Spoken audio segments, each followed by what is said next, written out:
This is Thumbing Through the Archives, a weekly radio show and podcast focusing on Michigan history, airing every Wednesday night from 5:30 to 7 p.m. on WMIC 660 AM and 95.3 FM. Also streaming in podcast form at our website, senlacbroadcasting.com. Now your hosts Mike Gallagher, Nick Lean, and Erica Frisbee.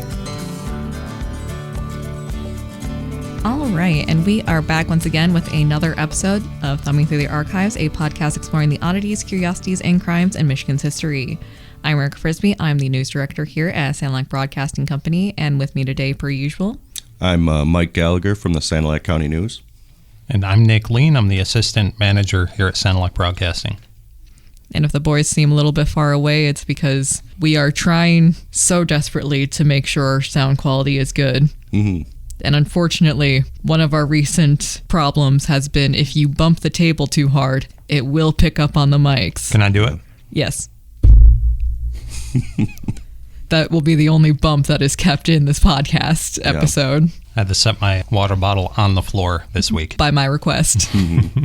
So this week, Nick and I will not be breathing or moving, so... Yes, Mike did get a comment directly to him when last week's episode aired. Awful lot of breathing he was doing last week. Yeah. At least according to one of the listeners who decided to reach out directly. Yeah.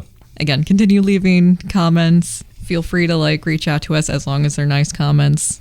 Mike is still nursing bruised ego over the last comment. Yeah. I think I can handle it.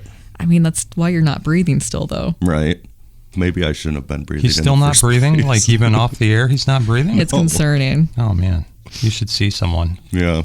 Talk to someone. I turned 32 on Saturday, and I haven't breathed since. Happy birthday, by the way, to both of you. Yeah, I turned 30 on Sunday. Mm-hmm. We've been off the air for just a little bit. We had some things that we needed to take care of. For instance, while Mike and I were celebrating our birthdays last weekend, Nick was nursing a very sore jaw because he had his wisdom teeth removed. Still nursing a sore jaw. So if you don't hear Nick that much this episode, there is a reason for that. You should have lied and said that you were nursing a sore jaw from a bar fight or something. Got so bad the guy held me down and pulled my teeth out one by one. He started in the back, too. Yep. It's messed up, man. If it wasn't for the bartender jumping in there, you probably wouldn't have anything right now. Yeah. Somehow I got just my wisdom teeth. Speaking of dumb lies and big tales. Nice. Nice segue. We are getting back into, hopefully, the final part of our series on Sharee Miller. Last time we left off, she had just been arrested for conspiracy to murder Bruce Miller, having been finally outed by the suicide note left behind by Jerry Cassidy, who pulled the trigger to kill Bruce back in November 1999. I feel like that's pretty succinct. Mm-hmm. Yeah, yep. One thing that will come back up is that last episode was specifically talking about the investigation into the case by the police.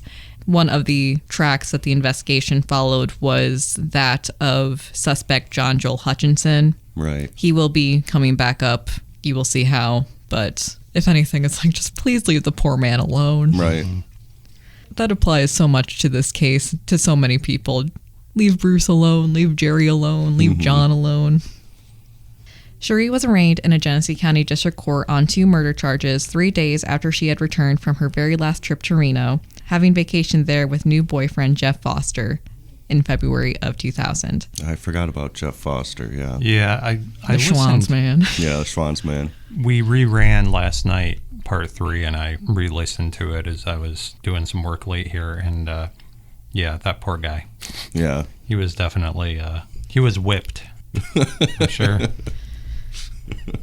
Yeah, Sharee really played in a lot of men's faces. Mm-hmm. Yeah. Yeah.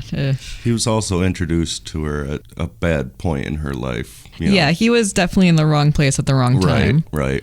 That being said, he really didn't help his case later on just because of the fact that he was like, oh, she's innocent, but only I know why she's innocent. Okay. And it's like, you don't know anything. Right. He just wants to believe that, I'm sure. I mean, it's easier to believe that than to believe that you didn't recognize evil when it was laying next to you. While it is unclear when or how she was able to retain him, Sharee went into her arraignment on Friday, February 25th, 2000, with defense attorney David Nicola in her corner. David Nicola was about 36 years old when he took Sharee on as a client, but he had already made an impression in local courtrooms, being nicknamed Rage for his aggressive style. Okay. Nice. One of those guys. Yeah. Not even the rage, just Rage. just general rage. Yeah. That's awesome. Described as flamboyant, theatric, and blustering, Nicola was not Blustering. Yeah. Nicola was not above smirking, shaking his head, giving disbelieving looks, or calling the other side's claims laughable, even when those claims were of sexual abuse and other sensitive subjects. Now he doesn't seem as cool. Again, one of those guys. Yeah. Flint attorney Michael P. Manley, friend and former high school classmate of Nicola, so he knows him from way back, Yeah. noted to newspapers that there was no stopping Nicola once he was on a case. He'll take it right to the end. He'll probably tick off a few people on the way. But that's the thing about David Nicola. He's more interested in justice than making friends, unquote. Well, that's good, I guess. It is, and yet it's not, because he will throw his conviction, like his devotion and like belief of a client's innocence 100% behind said client, even when the client is Sharee Miller. Right. A lot of defense attorneys, I think, know when their client is full of it and not actually innocent, and they still have a duty to defend them. But it sounds like he would cast aside any presumptions he would have that someone was guilty and still just blast forward with it. Which I guess is what you're supposed to do, right? Which is what That's you're the supposed oath to you do, but at the same time, like, it almost feels as if there was like no dose of healthy skepticism. Like there was no like, Hey, they're going to see right through this. Why don't we take a different approach? Right. Like he very much was like, no, what you say is what you say. Like stand on it, stand on business. And it's like, again, yes, you would want that as a defense You lawyer. need both. But yeah. Within like, reason. Yeah. So Nicola graduated from the Detroit College of Law in 1989, meaning he had about a decade's worth of experience when Sharee retained him in February 2000, though Nicola's law partner, his father John, would say David had the hallmarks of a good trial lawyer from early childhood. A profile of David Nicola opened up with his father John recounting how he used to basically argue his way out of being in trouble for stealing chocolate chip cookies, like that kind of thing. Wow. And it's like, and that's when I knew he would be a good lawyer. And it's like, no, that's when you know that you raised a brat. Yeah. It'd be pretty frustrating to have a kid that acted like a lawyer.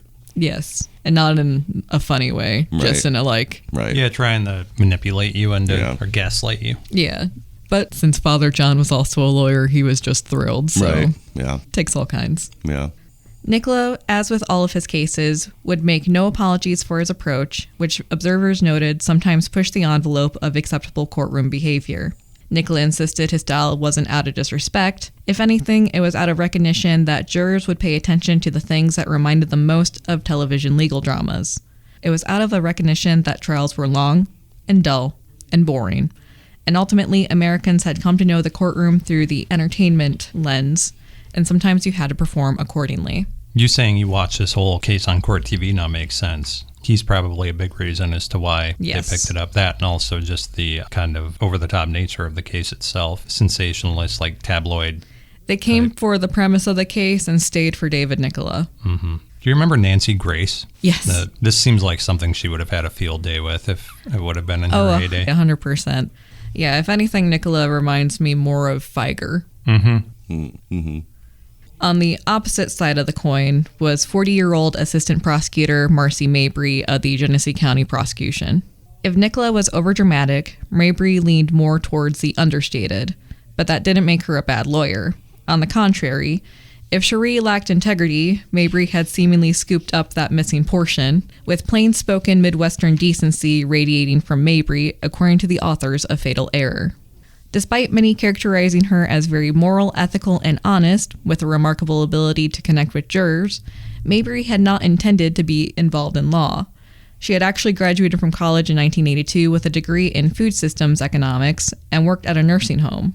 Wow. It was her family that convinced her to go into law, with Mabry graduating from the Thomas M. Cooley Law School in 1986.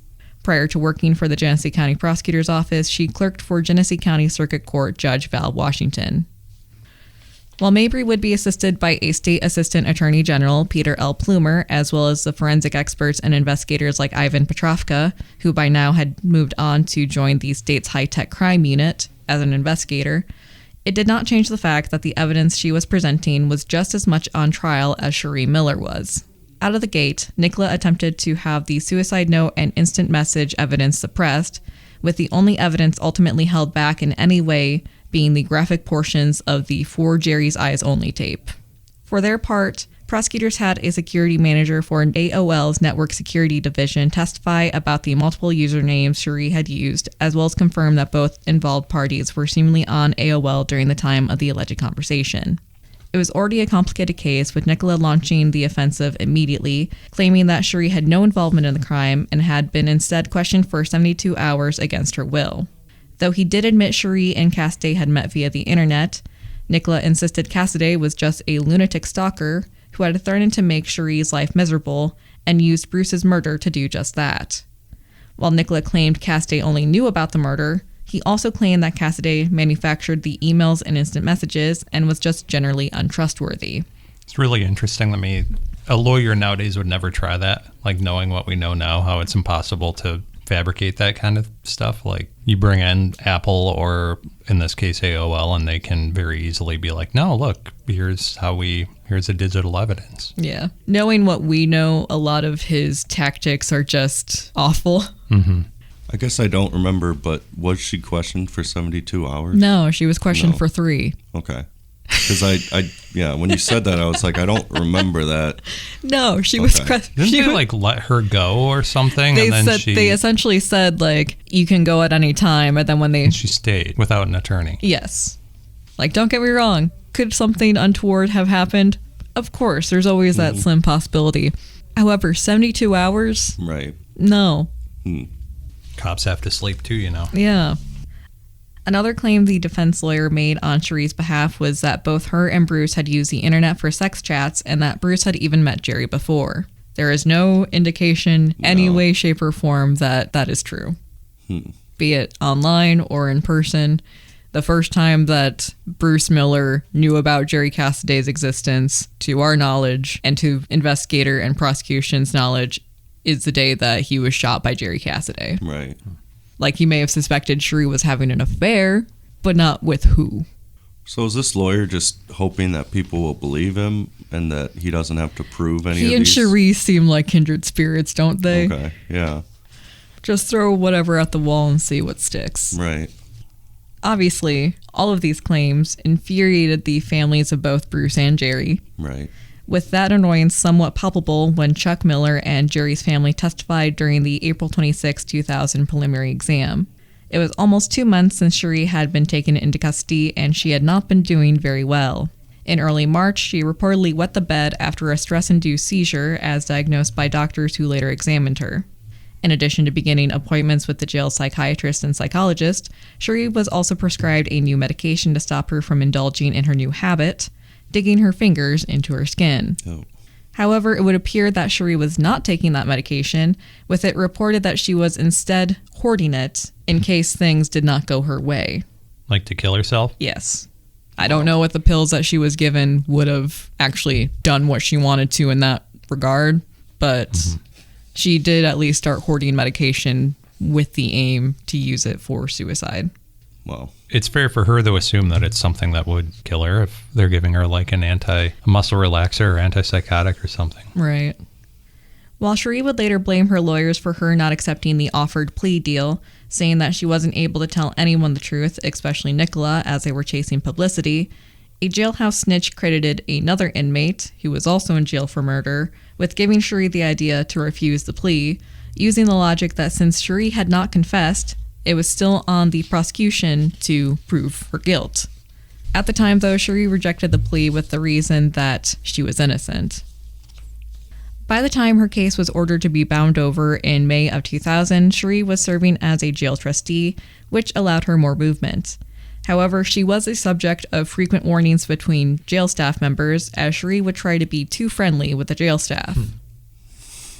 Her entitlement and need for control also showed here, as she regularly made requests for special books or certain disciplinary actions against other inmates for misbehavior, real or just perceived. These requests were often denied for obvious reasons, with Sharee being reminded more than once that she was the one in jail. Mm-hmm. Like one time she was like, Officer so-and-so has contraband in her hair. And it's like, yeah, she has contraband in her hair, which was a claw clip or something like that. She's not in jail. Right. She's working. It's pretty impressive that she got a trustee position, especially so quickly. It is. What is a trustee? Essentially, it's like you get to do more janitorial things. Or help in the kitchen or something. Mm-hmm. Yeah. Like you have an actual job. Right. Like you're not just chilling out in your cell all day. Yep. Even after his client was bound over for trial, Nicola continued his attacks on Jerry, claiming that Jerry was an unreliable lunatic due to being an alcoholic on drugs with psychological problems. He further claimed that it was a former employee of Bruce's that had killed him, and argued that to allow the suicide note of Jerry's would be to go against hearsay principles. Whether she knew it or not, Sharee had found a lawyer who was ready to try and keep up with her story to keep her out of jail, but also another lawyer willing to keep up with that story to try and put her away. It's hard to say what Sharee thought during those several long months between the preliminary exam and her actual trial date set for December of 2000 before Judge Judith Fullerton, but we do know she was hell-bent on being found innocent, even if she knew that she wasn't. And we'll take a quick break right here. Stay tuned, hour number 2 of Thumbing Through the Archives, coming up right after your top of the hour news and weather, right here on WMIC 660 AM and 95.3 FM.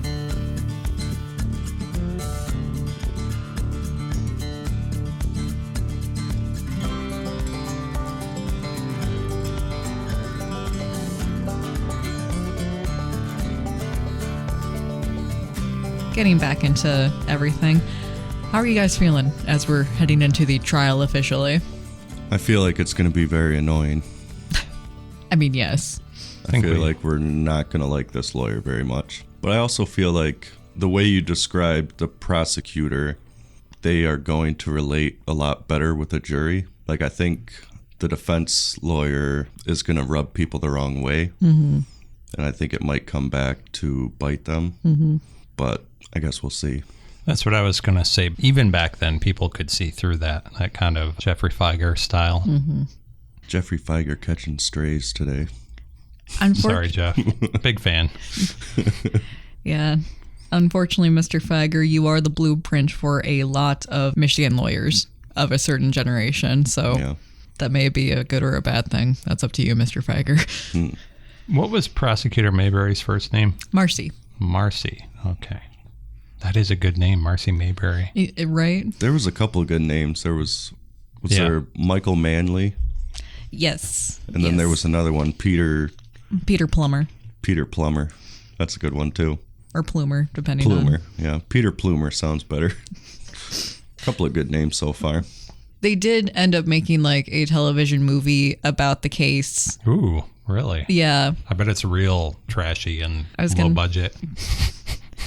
Listeners, I love B movies and like unintentionally bad movies. I was gonna say, just look up like the adaptation to Fatal Error and it should pop up. Okay. I can't remember the actual title. It's Fatal something, but it's not Fatal Error. It was made for TV. It was made for TV. Okay. Came out in 2005-ish. Oh, that's not what I was hoping. Anne Hesh or something like that played Sharee. She was in the Gus Van Sant remake of Psycho from 1998. Yeah, so she should be interesting to watch. It might be better than I'm thinking. Yeah.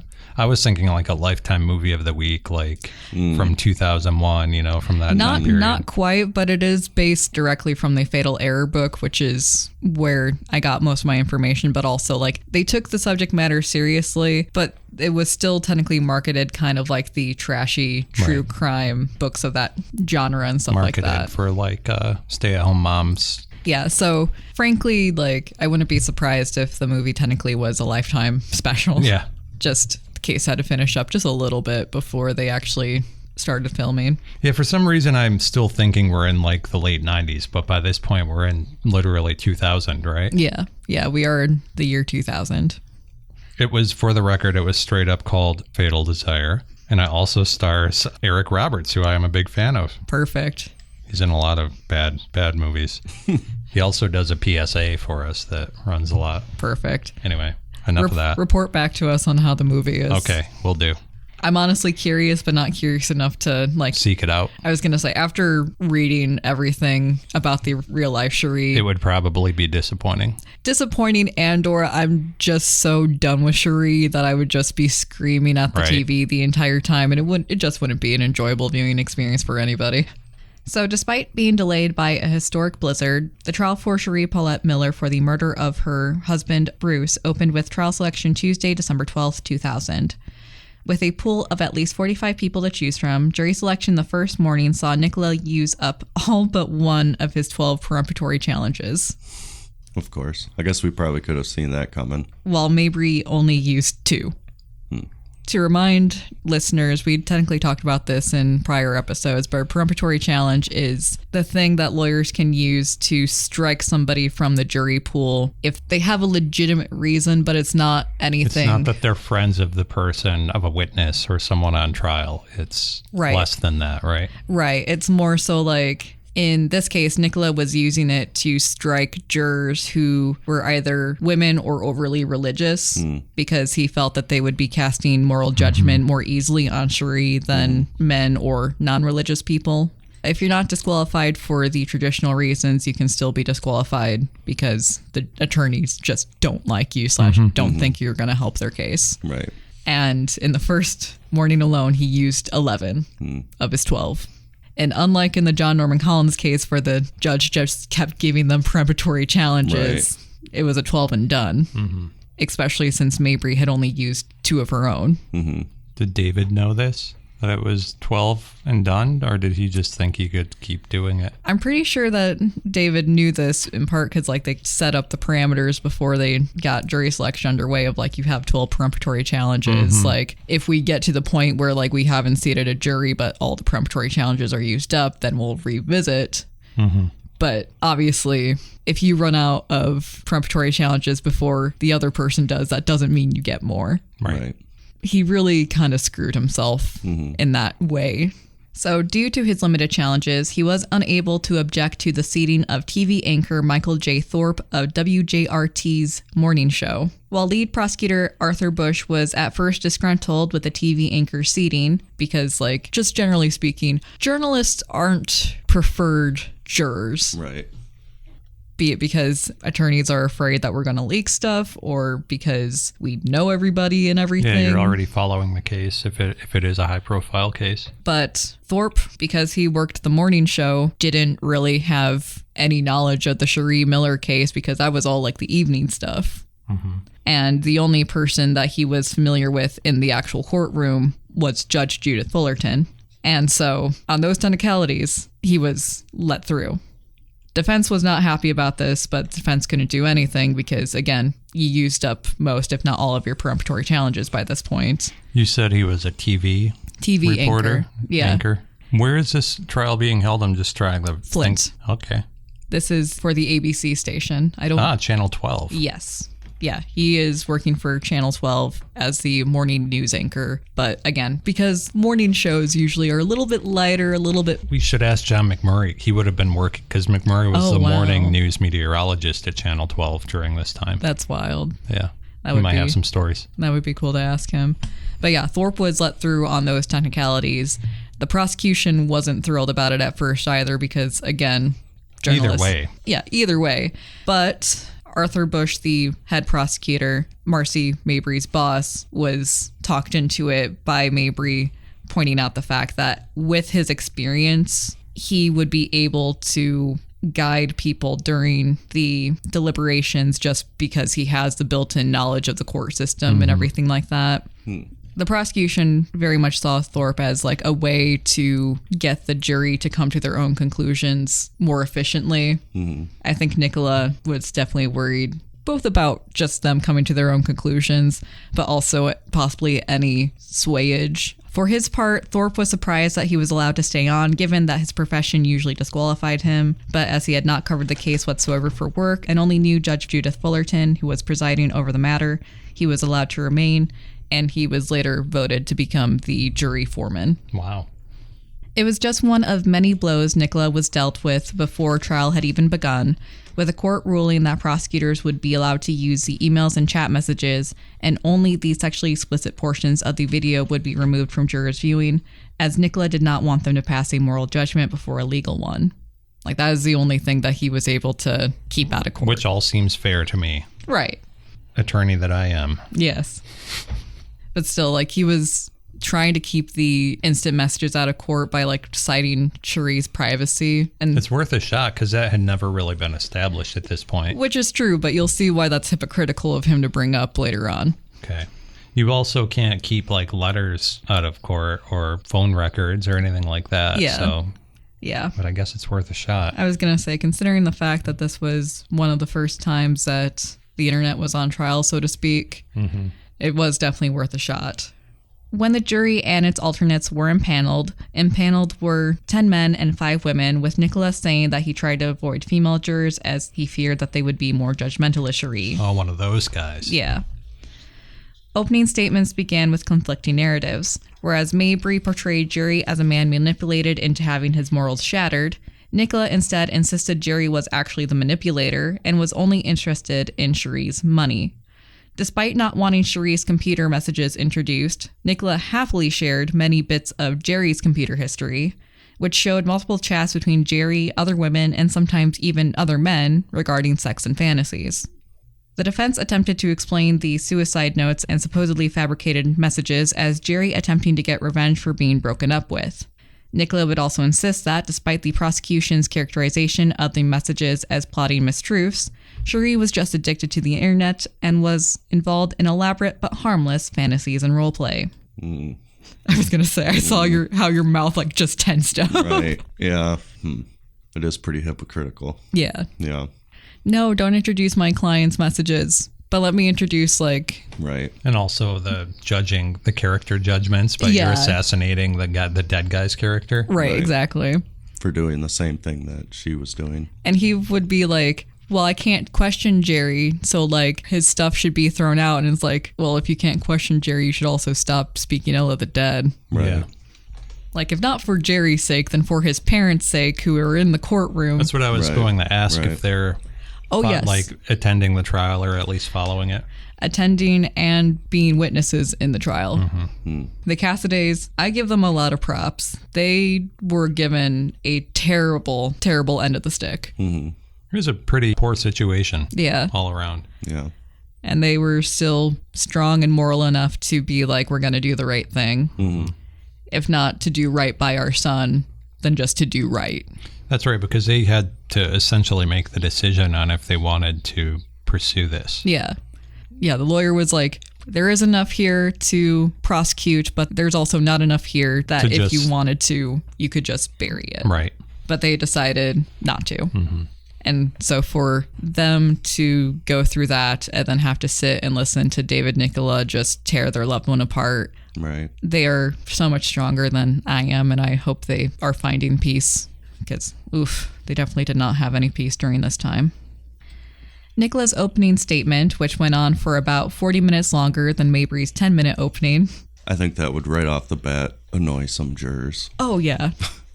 Like, come on, let's get going here. The prosecutor was able to wrap it up in 10 minutes. Like, she kept everything very succinct.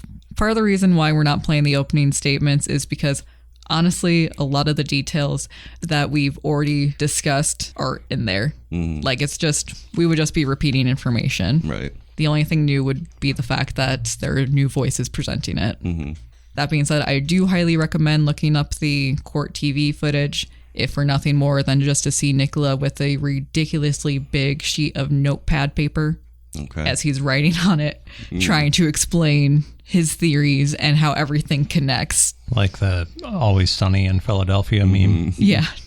I will say, as a journalist who has been a juror, that when they go on like that and repeat the points and drag things out and really go into things, it is a big turnoff. Like, it's not, it makes you not feel sympathetic to the case that they're arguing. Like, and also, I don't know if I can say this on the air, but some of the other jurors, like when we were deliberating, said the same thing. They're like, I don't like how much it felt like we were being manipulated by it. Like, the defense took, half an hour versus the state being like these are 5 the or 10 facts. minutes. Like, Right. Yeah. And the difference between, like, to me, the state being good and the defense being bad was the state was like, look, here's what it all boils down to. Here's a decision you have to make it.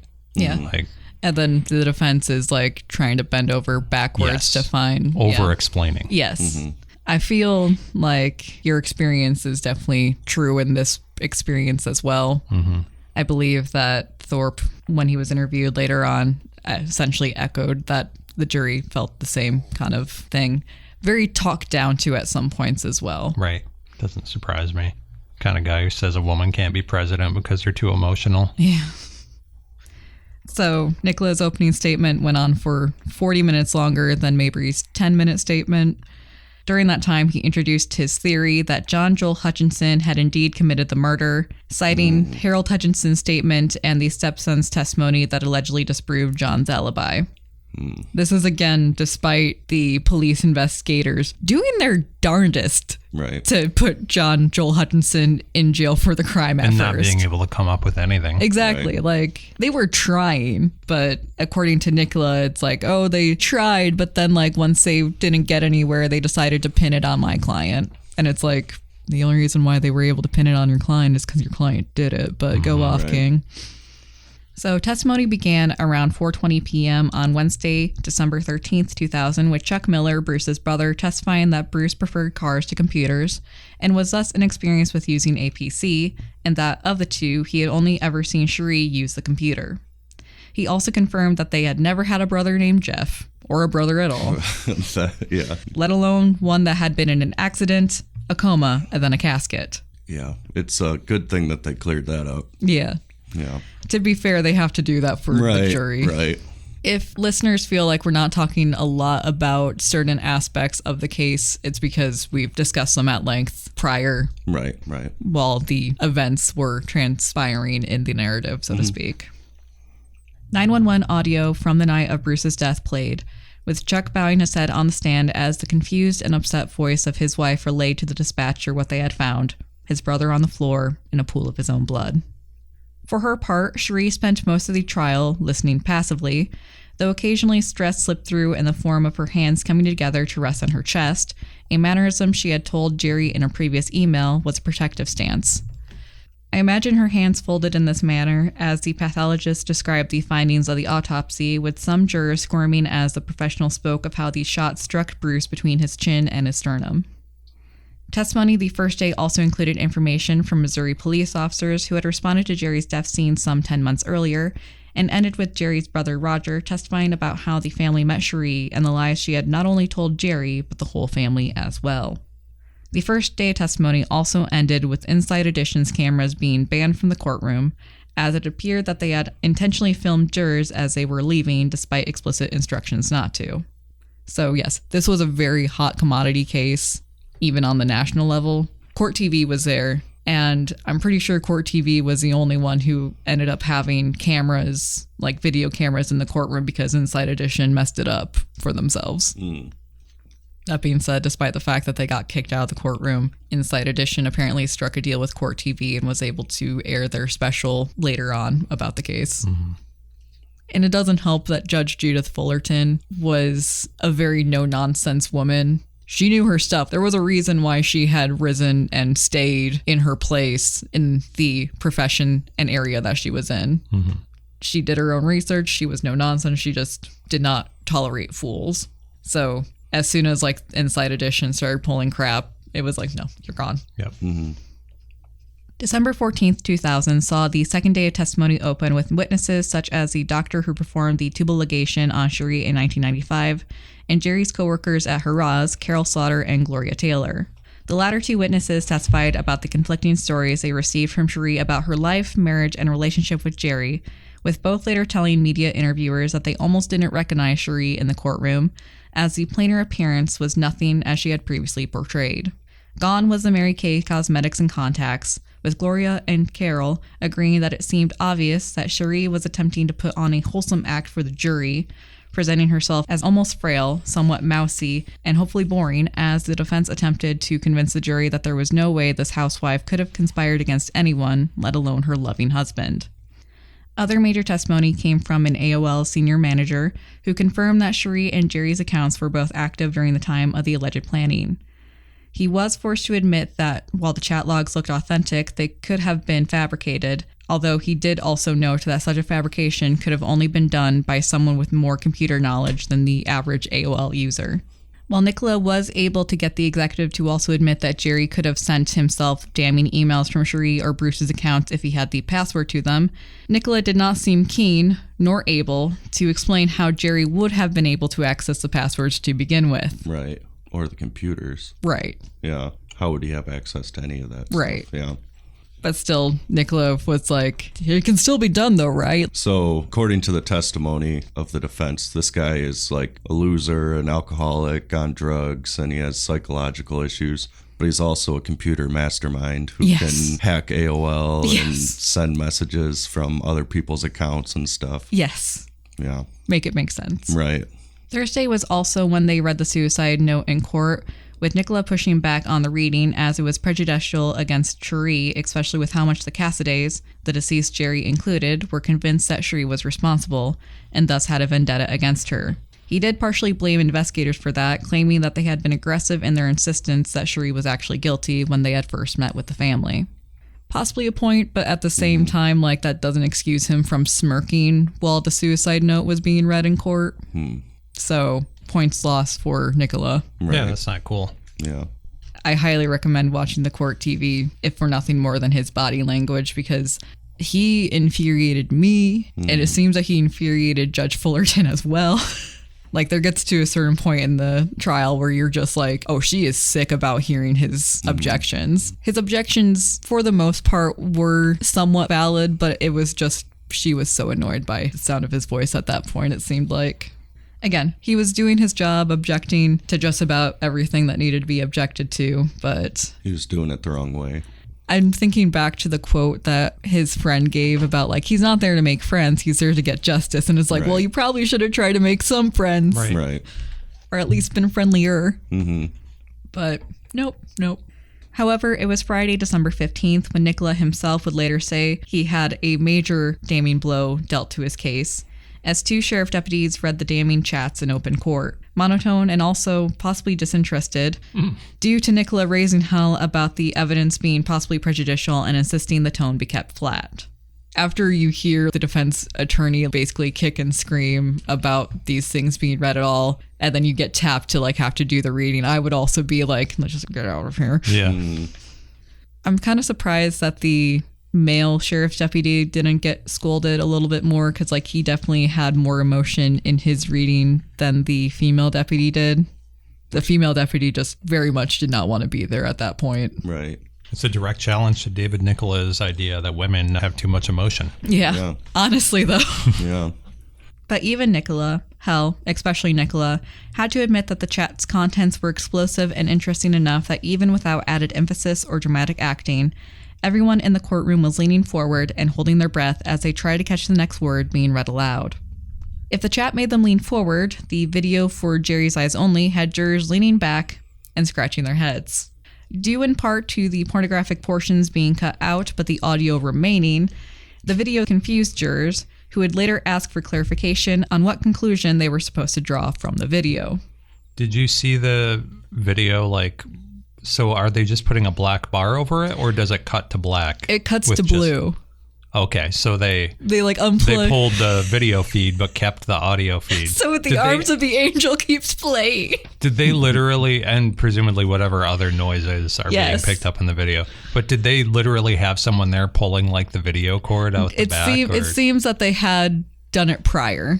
Like, they were dubbing it to a different tape. Yes. And then pulled it. Yes. Clever. Very clever. Wow.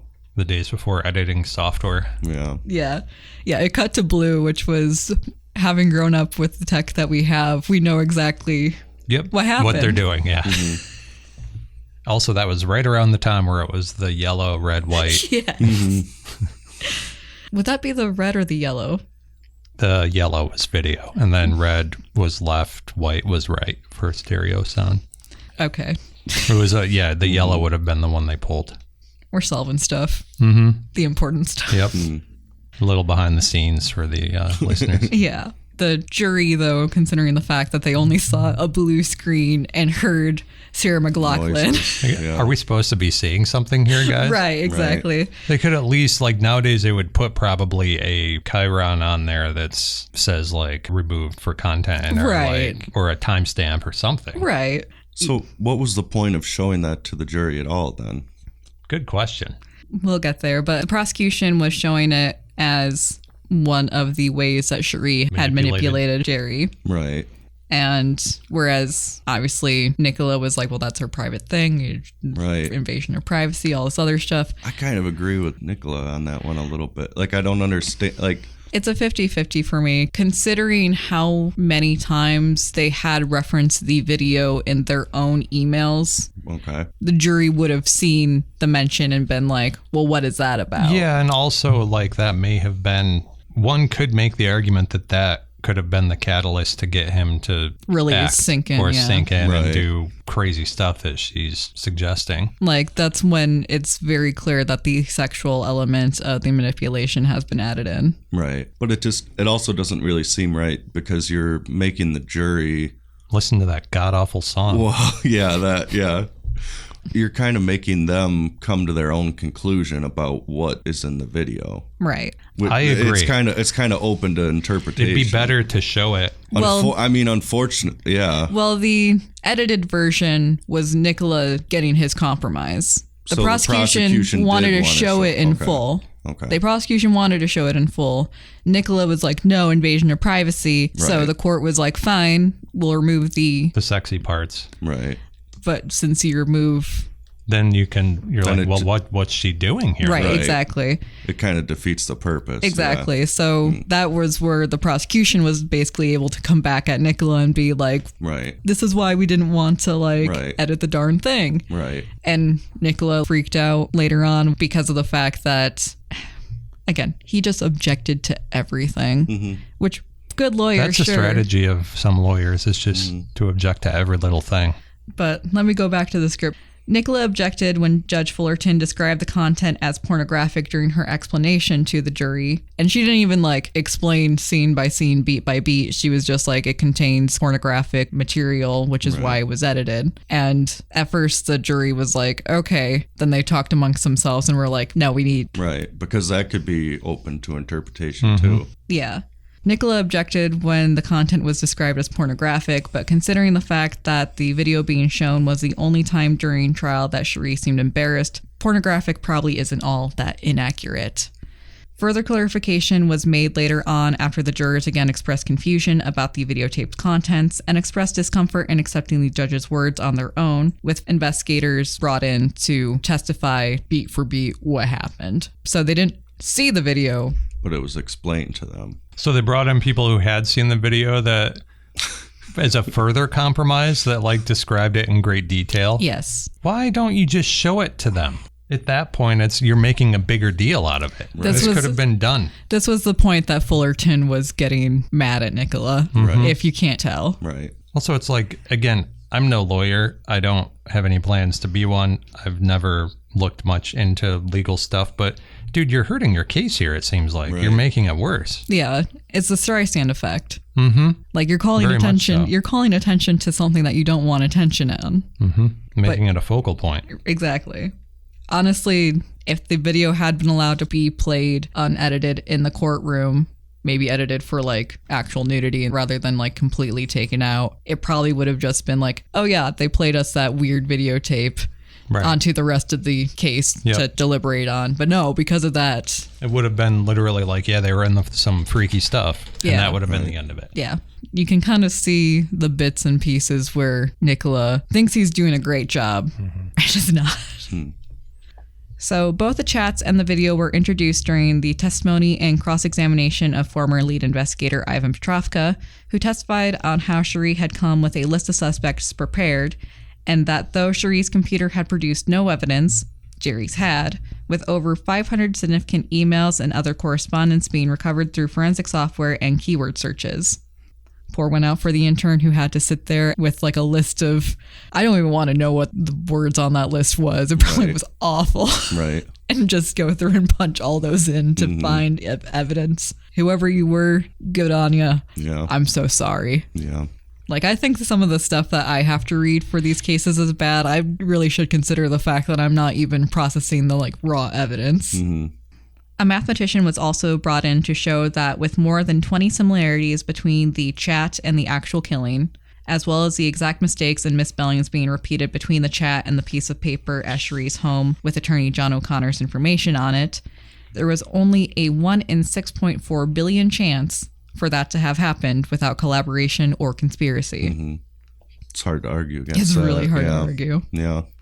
In comparison to the chat being read and the video being shown, the prior introduction of 2 motel clerks to confirm that Jerry and or Sharee had made reservations at local hotels was just a footnote, as was the testimony of Sharee's friends Laura Ewald, who had served as her travel partner on her first trip to Reno and her alibi on the night of Bruce's murder, and Jennifer Deege, who testified to their shared internet habits.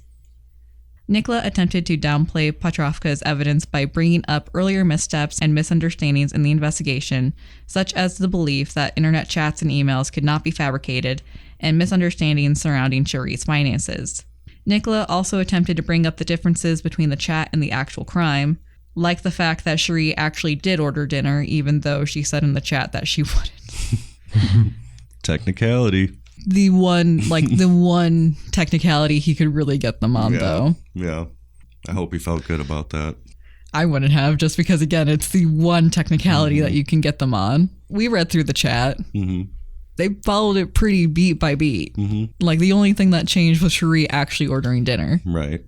If she hadn't said in the chat, I won't actually order dinner, Nicola wouldn't have had anything. Right. When the trial resumed on Tuesday, December 19th, 2000, it was Nicola's turn to present Sharee's case. He attempted to combat the most damning of the evidence by presenting an expert who showed how instant messages could be faked, only for that same expert to admit that he couldn't see anything in the presented chats that suggested fabrication. Nicola brings him up during his time for witnesses, has him do this whole big presentation, and then Mabry gets up there and is like, these chats, Right. in your opinion, as an expert, having shown us that, do these look fake? Yeah. No, they do not. So that immediately backfired on him. Yeah. In addition to calling on the lawyers handling the adoption case and Bruce's estate for testimony that ultimately suggested Bruce would have been more valuable to Sharee alive, and thus she would have had no motive, Nicola called John Joel Hutchinson, his brother Harold, and his stepson to the stand. Hutchinson, for his part, denied any involvement while on the stand, as well as any knowledge of making a comment about disposing of his debt to Harold. During cross-examination, he told Mabry he had a plan to repay Bruce, and denied any favorable treatment in the VIN switching investigation for any cooperation with this case. If Nicola's case was already on shaky ground, Harold Hutchinson did not help matters as a witness. In addition to having to be tracked down so that he could testify, having disappeared to Alpena after cashing the expense check meant to ensure his attendance at trial, Harold clarified during cross-examination that John's disposal comment was not that the debt was disposed of, but that John could help Harold get a better job and dispose of his money problem, since Harold wasn't making enough at his job at Bruce Miller's junkyard. Harold also said that John had never admitted to killing Bruce, with Harold admitting that he himself had been under the influence when he first talked to police. Again, and this Not illegal. Not illegal. But again, this was the guy that police already said, like, was not the strongest witness. And then for him to be like, oh, and by the way, I was blasted when you talked to me the first time. Right. Just take the case out back now. With her defense hinged on the fact that she had more to gain with Bruce alive, Sharee took the stand herself on Wednesday, December 20th, 2000. Despite her lawyer lobbing softball questions her way, Sharee still immediately lied on the stand when she claimed she graduated high school in 1988, despite having actually dropped out and graduated with a GED in 1989. With the help of Nicola, Sharee began to establish her life with Bruce, narratively on the stand, describing him as her first and only good and healthy partner. As they move through the narrative, Sharee did admit to the affair with Jerry, though she still attempted to paint the picture that he was into her for her supposed wealth. This was the point that the claims of fantasy play re-entered, as neither Nicola or Sharee denied the authenticity of emails regarding Sharee's supposed pregnancy and abortion, alleged emails from Bruce and similar correspondence. They instead insisted it was just part of elaborate roleplay. Sharee also admitted that she had begun to lie to Jerry almost immediately, though she didn't quite clarify why she felt the need to lie, other than saying that anyone could be whoever they wanted to be on the internet. She continued to claim Bruce knew about Jerry, while in the same breath she downplayed her affair with Jerry by claiming that she was annoyed with him by the end of August and had been trying to drive him away, but had only backed down when he threatened to blackmail her with the solo tape. Which is another reason why it would have just done Nicola more good to let the whole thing play out in court. But I digress. She also tried to explain away the envelope by saying that yes, Jerry had given her the information, but it was for a completely unrelated issue, completely unrelated conversation.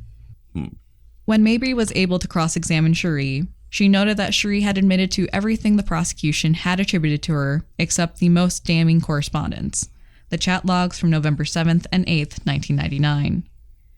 Sharee attempted to avoid Mabry's questions, insisting that the story she had sent to Jerry, wherein she told him to read between the lines, was just a fairy tale, even as she struggled to explain what she meant by her instruction to read between the lines. She claimed that the single ring calls, when she would call Jerry or Jerry would call her, they would ring once and then hang up. She would claim that those calls that were exchanged for the signal were just misdials. Of course. Very consistent misdials that happen like almost every day. I wonder if those show up on phone records. Oh, they did. Do they? They did. That's why Mabry was able to be like, what about this? What about that? Because I always thought, probably incorrectly, that it didn't like count as a phone call where they start billing it, the phone company, or where it shows up unless there's a connection. Right. But apparently not. Apparently not. Apparently it just has to ring. In addition to claiming that those calls were misdials, she also tried to say that she didn't remember ever telling Jerry that she had been gang assaulted. She insisted she had never sent any pictures of her bruised body to Jerry, though she admitted the photographed body resembled her own when shown a picture. Okay.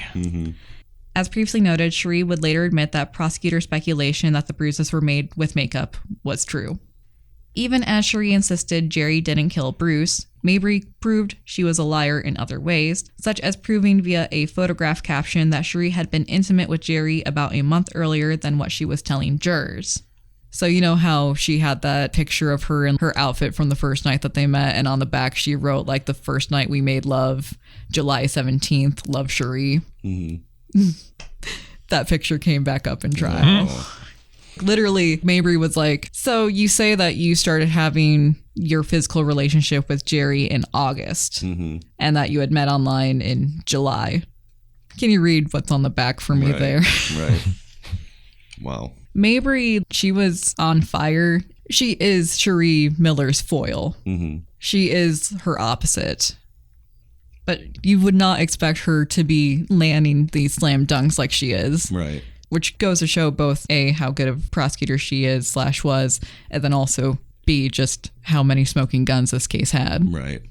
Because it wasn't just like one layup, it was bam, bam, bam, bam, bam, bam, bam.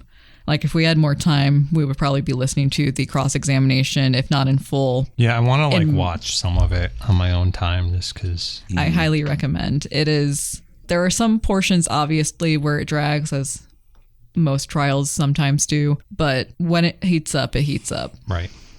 In addition to getting Sharee to admit that she had been intimate with Jerry sooner than what she was claiming on the stand, Mabry was also able to get Sharee to admit that she had been online on November 7th and 8th, even as Sharee tried to claim that she didn't know if she had been talking with Jerry at the time or not, but basically admitting that she did take part in the conversation. but she didn't know who it was. Yeah. Here's the thing. She was so good at like getting her story straight with Bruce's murder, like her reaction to that, but she doesn't seem like she has her stuff together here. No. I think it's partially because, like, I don't think she expected Mabry to come at her as hard. And I don't think Nicola did either. Because in general, your lawyers, especially for this kind of big of a case, your lawyers would want to work with you and prep you for the stand. Right. So, like, there is no way that she hadn't been given a form of these questions before as practice by Nicola. And here's what you say. Right. But the fact that she doesn't have her story straight and she's trying to switch it up on the stand shows how discombobulated Mabry has her. Like, if this was a fist fight, Mabry would have her on the ropes right now. If anything, it speaks to Mabry's chops as an attorney or prosecutor. Right. Assistant prosecutor, right? Yes, at the time. Yeah, she ended up staying on for another 10 years at the prosecutor's office before retiring. A year after this case finished up, she had twins. Actual real twins. Yeah. Unlike Sharee's. A boy and a girl. Very cute. That's neither here nor there, but a little bit of brightness to the darkness. In all, Sharee was on the stand for 3 hours, with closing arguments soon following. Nicola was loud, dramatic, and intense in his presentation, attacking Castay and mocking the prosecution's evidence and arguments while also accusing them of shaming Sharee for her personal choices. Like, he, at one point, was making fun of the fact that Mabry had asked a witness if they had seen Sharee dancing on a table at a bowling alley, and was using that as like they're just judging her and everything like that. Again, the fact that nobody socked Nicola in the face after this is kind of impressive. I definitely would have been in line. He insisted again that Hutchinson was the killer, that instant messages could be forged, and that Jerry Castay did not leave enough evidence to say if he was actually the killer. Despite the fact that in Suicide Note, he says, I drove up there and I killed the man. Right. And was also the reason why he committed suicide. Right. Yeah. Mabry, meanwhile, pointed to Sharee's many lies and urged jurors not to fall for them either. In her rebuttal, Mabry would attack the Hutchinson theory as based on faulty testimony.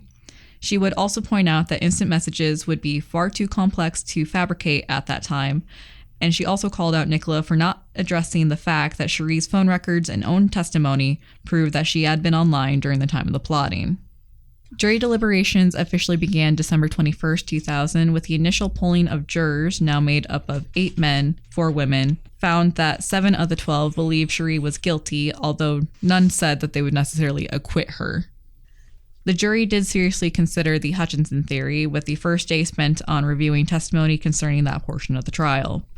The second day was spent reading the emails and correspondence as provided in 3-inch thick binders for each juror, as if they were a novel, which TV anchor Michael Thorpe, by then voted to serve as the jury's foreman, says brought jurors closer to the same page, with the afternoon vote finding that 11 of the jurors were ready to charge Sharee with something. For a time, a holdout refused to speak, with the jury announcing a deadlock at 3 p.m. that Friday, December 22nd. When the jury emerged 3 hours later at 6 p.m. with a verdict, they had spent about 15 hours deliberating, with many jurors later saying that it was the instant messages and the fairy tale email, as well as Sharee's own testimony, that decided the case against her. I know it's like a big decision. I've learned this just doing this show for defense attorneys, whether or not they call their client as a witness, because this can happen. Yeah. Sharee was found guilty of second-degree murder and conspiracy for first-degree murder, with Thorpe later reporting that all had agreed on the conspiracy charge. It had been a question of first- or second-degree murder that had been the sticking point. As the Miller and Castay family swarmed Mabry with their gratitude and Nicola vowed to the media that he would appeal, Sharee was being whisked away to a 7-day stay in the county jail's isolation ward on request of her family, who feared she would do something drastic, as she had expected the verdict to go her way. And we'll take a really quick break right here.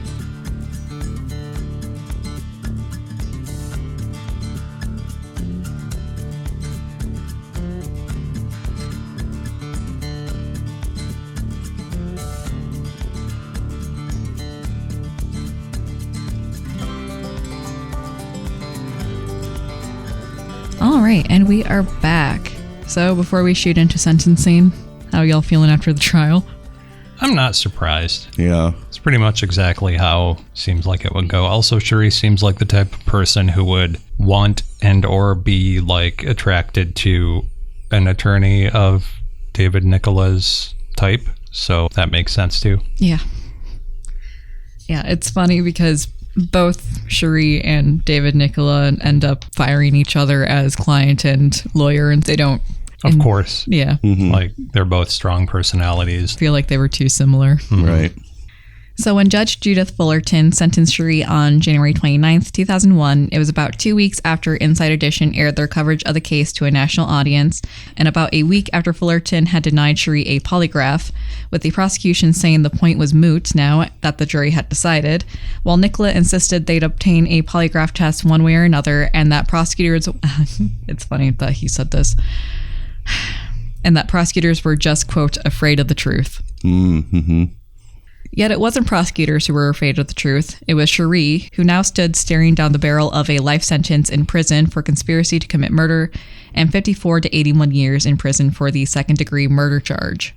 Fullerton had handed down the sentence after ignoring the recommended 13 to 22.5 years in prison for the conspiracy charge, with the sentence for the second-degree murder making it so that even if Sharee is granted parole, it would not be until 2055 when she is in her 80s. Wow. Good.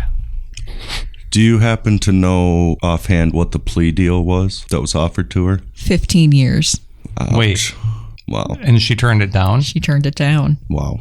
I was thinking it'd be like, you know, maybe just 60 years or something. That's Right. crazy. Right. I mean, that's a pretty solid deal.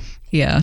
I feel like, especially in hindsight, because like Fullerton came down hard on Sharee because she was like, after seeing everything at trial, Right. we're not doing this again.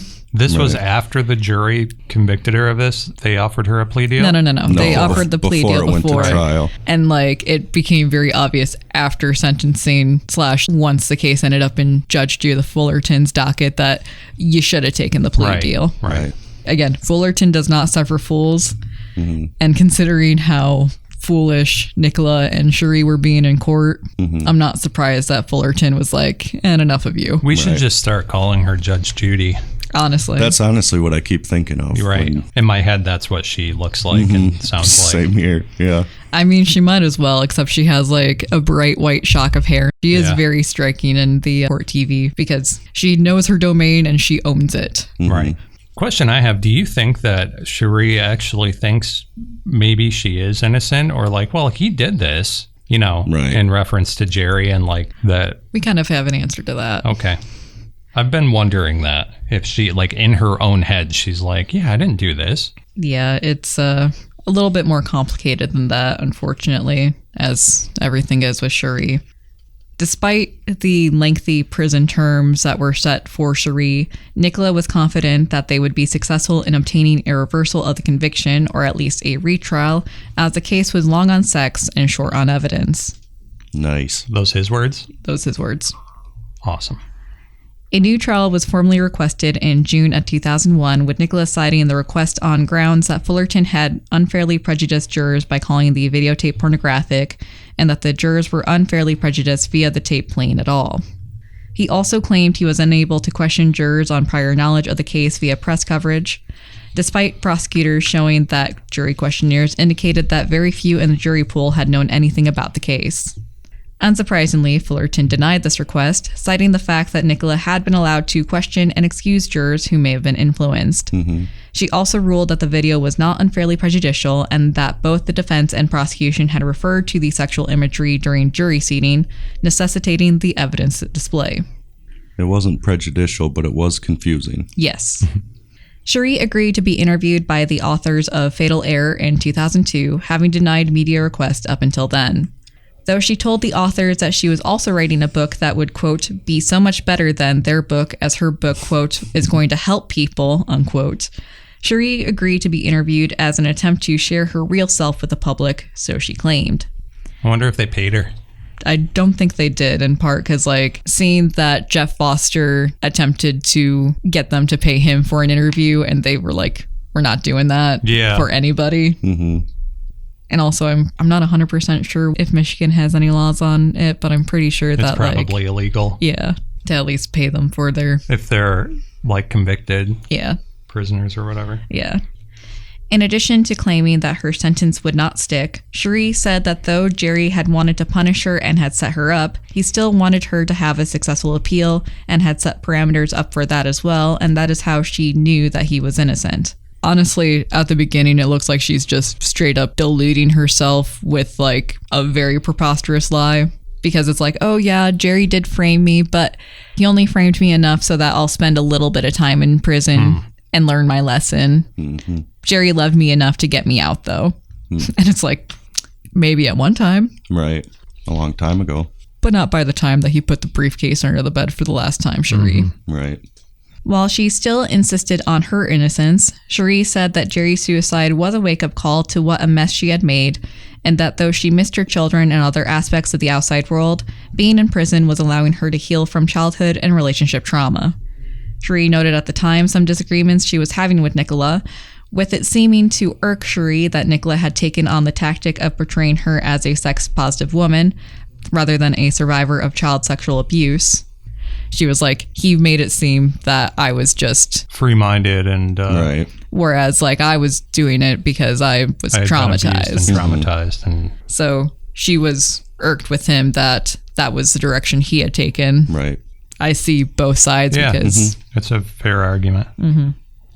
She also disliked how demanding he was on how she presented herself in court. She was like, he was trying to control how I did my hair when I went into court every day. And it's like, yeah, there's a reason why. That's what good attorneys do, I think. Yeah. Right. Again, it goes hand in hand with the whole coaching you for your testimony. Mm-hmm. Right.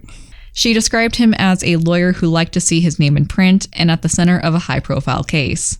Even as she complained, she continued to retain Nicola, and Sharee was confident that another trial would go in her favor.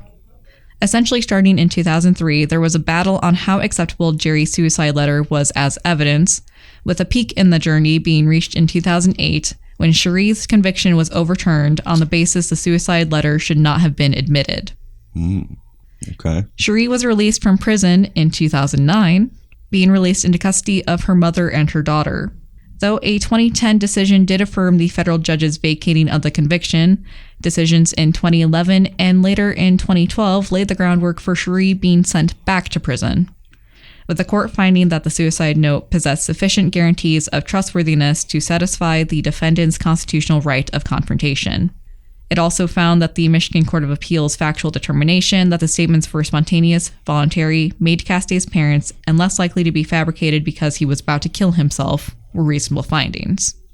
Though she was remanded back into custody in August of 2012 when her conviction was reinstated, it wasn't until 2014 when the reinstatement was affirmed and Sharee had officially lost the federal court appeal. Still, it would take another 2 years before Sharee would finally admit what everyone knew all along. She was guilty of Bruce's death and by extension Jerry's too. In a 4-page letter addressed to Judge Judith Fullerton, Sharee confessed publicly for the first time. I have that letter here. We're not going to be reading the full 4 pages just because there is just a lot of Sharee feeling bad for herself in here. Mm-hmm. Judge Fullerton, my name is Sharee Miller. I am housed at Women's Huron Correctional Facility. You were my judge when I was convicted December 22nd, 2000. I received life for conspiracy to commit murder and 54 to 81 years for second-degree murder. In 2008, I won my appeal and went home in 2009. August 2012, I lost and came back to prison. I have a 6500 motion left. However, I know that with this letter, that will be gone as well. For many years, I blamed you for my coming to prison.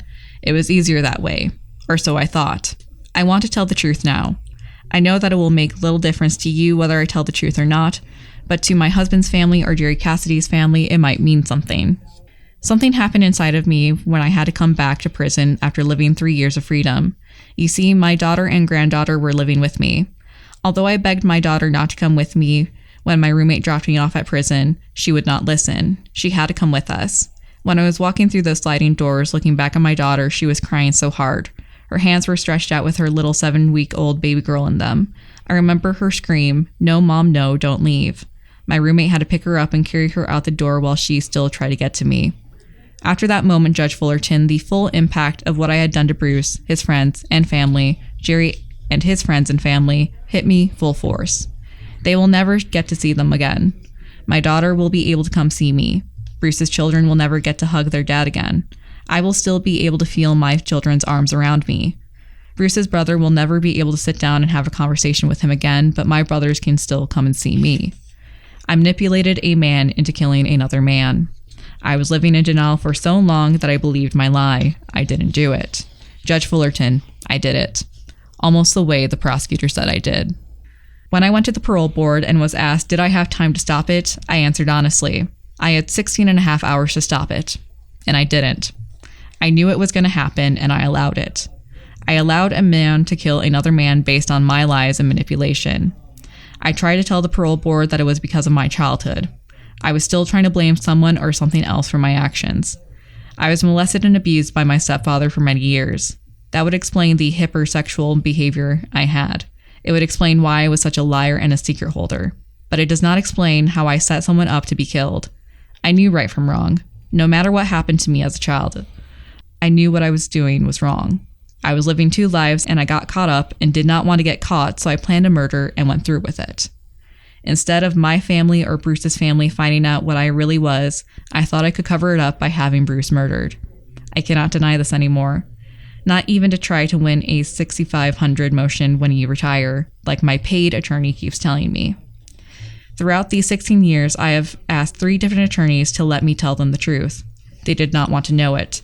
This last one, I paid $20,000 for him to get started on my 6,500 motion. I asked him at our first meeting if I could tell him the truth about what I had done. He said no. I cannot do it anymore. I have to tell the truth. If my attorney doesn't want to hear it, I am sure Bruce's and Jerry's family will. When I went home, I went on Dateline, where once again I tried to sugarcoat things. Bruce's brother and sister-in-law went on, and Judy said, if she is really sorry for what she has done, how come she hasn't tried to tell us?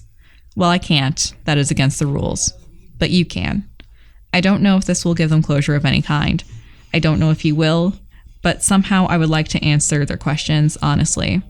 I'm not sure if you're going to help me in this or not. I keep going through my life trying to make up for what I have done, but Judge Fullerton, there is nothing I can do to make up for 2 lives. No matter how hard I try, I cannot make sense of why I thought that was okay. I don't deserve freedom. When I think of those 16 hours of waiting until Bruce was in the right place and the right time to end his life, I cannot stand to live with myself sometimes. I don't want to fight in court anymore. I don't want Bruce's or Jerry's family to have to suffer anymore. They waited 16 years to hear me say I'm guilty. I did it, and it sounds so weightless, but I am sorry. I am so sorry. He was a great man. He never hurt me or my children in any way. All he did was love us. He wanted to adopt my children. He just wanted a family. The only man who loved me for me, and I had him killed. He never raised his voice to me. He gave me anything I ever wanted. I didn't have to work for anything. His love was free. In prison, if you are here for killing your husband, you are well liked. But if you are in here for killing a child, you are well hated. I have tried to make sense of this. Bruce was somebody's child. I don't care if he was in his 40s, he was his mother's child. I see no difference. I am as bad as a child killer. No killer is good, child or adult. She also goes on to thank Judge Fullerton because, in her words, you saved my children from a horrible mother. They had a great life once I came here. My mother made sure that they were all well taken care of. And even though I was a horrible mother and a murderer, she brought them to see me weekly, something Bruce's children didn't have with their father this past 16 years. When I was at home, they suffered. They were introduced to many men. I drank all the time, smoked weed, and took pills. They suffered a lot because of me. They were sexually and physically abused by my second husband because of me. So my coming to prison saved their lives. They were innocent in all of this. They had a battle in school because of the media that I continued to go to. It didn't dawn on me, the pain that I had caused them, until that moment I had to come back, seeing into my daughter's pain-filled eyes. I hurt a lot of people. I destroyed a lot of lives. It is time to end the lies and tell the truth. I know that they already know the truth, and I know that you already know the truth. But maybe hearing it from me would help Bruce's family somehow. I don't know. I don't know how all this works. All I know is that I was drawn to write you. Thank you for not letting me in any way get away with murder, Judge Fullerton. And I am sorry for wasting so many hours, days, weeks, and months of your time in that courtroom. I knew I was wrong, and I thought I could get away with it. Today, now I am glad that I did not get away with it. Even behind these walls, my life is so much better now that I can tell the truth. I'm going to continue to try to make Bruce's life a legacy by doing all that I can in his name. I would like to begin with saying I am sorry to his entire family and friends. I understand that Michigan does not have a restorative justice program. I have researched other states that allow it, and the outcomes for the victim's family have been very positive. With all the bad that is going on in the world today, would you please let me do something good for my victim's family and friends? I know I do not deserve to ask for anything. But Judge Fullerton, inside me, I feel this urgent pull to end all of this with no more lies. I cannot offer anything else but the truth. Thank you for your time reading this letter. I'm addressing a copy of this letter to Prosecutor David Layton. Well, that really complicates my feelings about her. Right. At first, like, as she's talking about how she can only see her kids in jail and like, well, yeah, you did this, but she seems genuine. But I'm also thinking, like, what is she trying to get out of this? But I think what she's trying to get is the weight off of her shoulders, you know? Mm-hmm. What are you thinking? I think so far this whole episode, in the first couple episodes, there was a lot of surprises, a lot of interesting things and stuff. And so far this episode was not really surprising. Like, everything kind of played out how we thought it was going to until the letter. Right. Like, I think the letter is surprising in a good way. I think it's something that was unexpected. I kind of expected her to go with this to her grave. You didn't expect her to? No, I didn't. No. So this, up until this point, I think the trial, all that stuff that happened with the court, I think played out how we expected it to. So there was no real surprises. But I think this part is kind of eye-opening a little bit. I kept waiting for, like I just said, something to drop in that letter where she's like, so that's why I'm asking for a second chance or something like that. Right. But if anything, she literally makes several mentions of like, I have a 6,500 motion, but that's not going to matter now that after I'm this just letter. confessed. Yeah. Right. Sharee claims that she told the truth for her own peace and that she has nothing to gain from confessing so late, especially when she had been offered a 15-year plea deal back in 2000, which would have allowed her to be free or at least paroled by the time she confessed in 2016. Right. However, her former lawyer does not seem convinced. In an interview with former opponent, prosecutor Arthur Bush, Nicola said he believes Sharee confessed to benefit her when she goes before a parole board. However, considering her life sentence, parole doesn't seem possible for Sharee anyways. Right. Nicola also denies Sharee's accusation that he wouldn't let her confess, and that she had instead maintained her innocence the entire time. He claimed that he didn't want her to take the stand, but she insisted so as to maintain, as Nicola said, quote, her image of knowing everything and being several steps ahead, unquote. If anything, he insists, Sharee probably would have been acquitted had she not testified. Mm-hmm. Sharee's story has inspired several true crime specials and at least one made-for-television movie, and while some, like Nicola, will point to the sordid and graphic details as the reason why the case continues to fascinate, for me, I return to what horrifies and confounds me the most about this case. That is the fact that a seemingly ordinary woman was able to perpetuate an act of evil so far-reaching and shatter two families in the naive safety of the internet. While there are surely other cases people can point to as the day innocents died on the World Wide Web, for me, Sharee's use of AOL deserves its place in history as a cautionary tale about the dangers of emerging technology being used in ways it wasn't supposed to be. And that's the end of my script. Do you guys think... Very good. Yeah, very good. Very good job. Very good script. Thank you. Do you guys think that in her letter, she kind of glosses over the fact that a lot of this was done on the internet?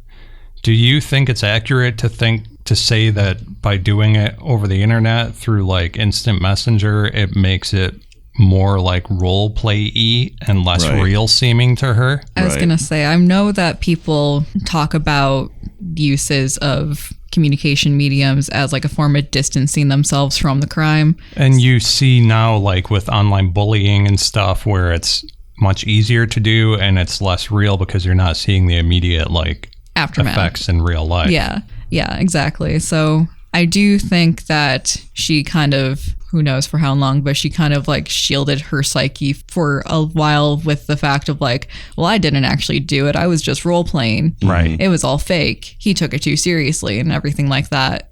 But after you sit with yourself and to her credit, like once she was given the opportunity to pursue mental health treatment, she full-heartedly took it on. Mm-hmm. And I think that helped Sharee a great deal. Like, I feel like Sharee wouldn't have gotten to that point of writing the letter. Right. If it wasn't for therapy. I think that's one of the big things. So that was another episode of Thumbing Through the Archives. Thank you all for tuning in. I'm Erica. I'm Mike. I'm Nick. And we'll talk to you guys, maybe not next week, but soon. Bye. This has been another edition of Thumbing Through the Archives on WMIC 660 AM and 95.3 FM. Catch this episode in podcast form every Thursday after the program on our website at SaniLacBroadcasting.com. Thumbing Through the Archives, produced by Mike Gallagher, Nick Lean, and Erica Frisbee, with assistance from Catherine Connolly.